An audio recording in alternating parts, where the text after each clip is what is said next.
This is the facelifted Citroen C5 Aircross, and for just under rupees 3 lakh more for the top of the line Shine variant, which is the only variant it's now available in, Citroen's throwing in fresh new headlights, a new grille design, a new bumper, new alloy wheels and new taillights and some other bits inside. But the question is, for a car that was already considered overpriced, is this update just a little too much for a little too little? That's what we're going to find out. Of all the changes on the C5, the new price tag of rupees 36.67 lakh ex-showroom will be the least welcome. The exterior changes we spoke about herald Citroen's new design language, and while parts of it like the new bumpers, functional air curtains and those smashing 18-inch wheels are very nicely executed, we can't help but feel the pre-facelift model had more of a unique presence both up front and at the rear. When we first saw pictures of the updated Citroen C5 Aircross, we were really excited because we felt that the interiors lacked a bit of modernity, and we were hoping that the facelift would fix that and really bring alive the potential of the car. Now, some of that is true because the 8-inch touchscreen is now a 10-inch touchscreen, but unfortunately the UI is still a little basic. And that's being kind to it. Now, you do get Apple CarPlay, but it's wired only. You do get wireless phone charging. There's a lot of great storage. Now, the big change is that the gear shifter is now a gear selector toggle and the drive mode dial is now a drive mode switch. There's still great storage. There's a huge central cubbyhole right here. Now, importantly, the seats, which are already one of the most comfortable seats out there, have become even better with 15 mm more padding. What that means is that there's even more plushness and even more softness in the seats. The instrumentation still remains the same, not too much to complain about there, but it does feel a little too retro chic and a little less retro modern. This feeling is compounded by rivals like the new Hyundai Tucson, which really feels like a proper next-gen car. But if you do like your car interiors a little more subtle, the C5 may be right up your alley. There's not enough soft touch surfaces or features really to justify the price, but there's no denying it all feels very well put together and very usable and spacious. The C5 still remains the only SUV to have 3 individually folding and sliding rear seats, even if they aren't as sink into plush as the fronts. It's also got a massive 580 to 720 litre boot.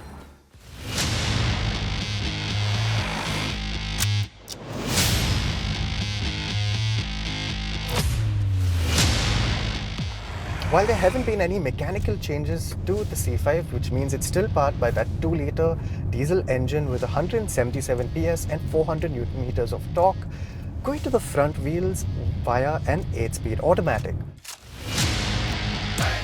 When you're navigating narrow bylanes, for example, you'll realize that there's a lot more that Citroen should have put in the update. The first of which should have been 360-degree cameras, because most of the segment offers it. And for a car this large, you do require a little help now and then. Even if this does have front and rear proximity sensors, the cameras just help. The way that the C5 drives remains pretty much the same as before, so you can check out either our detailed road test review of the car or our comparison review where we put it up against the Jeep Compass to see how it fared. What you need to know is that this diesel engine is one of the most refined in the segment. Even though it can sound a little gruff, you don't feel it, and that's the important thing. Now, when you do put your foot down, you'll realize that there is quite a bit of poke to get this SUV moving. Now, while you don't have those 360-degree cameras to help you out, what does help the Citroen C5's case in the city is the fact that the steering is very light. Now, it does weigh up as speeds rise, which is a good thing, and it remains pretty natural feeling. This is actually a very nice steering for this kind of car.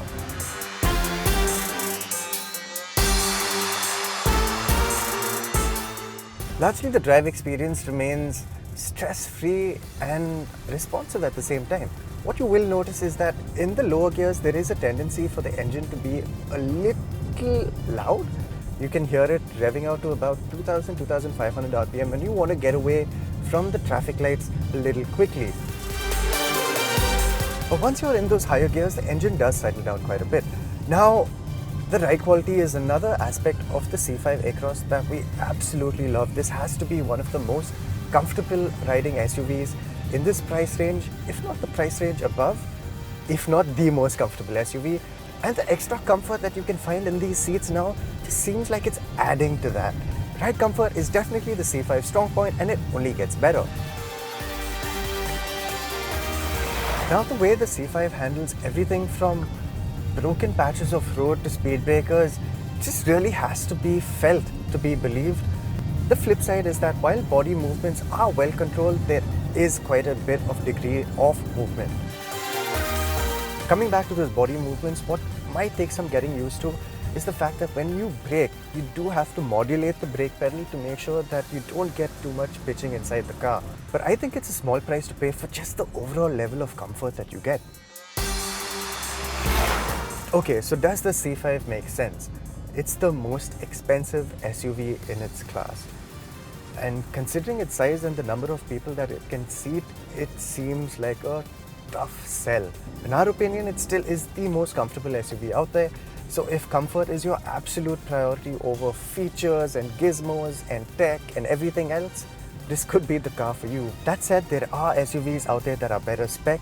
Now, if we put the updated C5 up against the brand new Hyundai Tucson, the VW Tiguan, the Skoda Kodiaq, and even the Jeep Compass, which the C5 won against last time, I don't think we're going to be getting a winner from France.